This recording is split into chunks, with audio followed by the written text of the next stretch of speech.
Hello everyone, welcome to Level of Financials. So this is our trade for today. आज सुबह सुबह if you look at it, seller का एक attempt हुआ था which was trapped, and as we can clearly see the market has turned bullish. So we've decided to ride the trend and take a bullish trade in Sensex.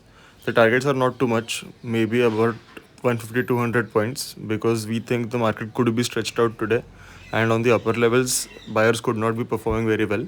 So let's see what happens. We'll keep you posted. So yeah guys, the targets are booked over here. थोड़ा slow and steady momentum था आज, but nevertheless the targets are booked more than 150 points on spot.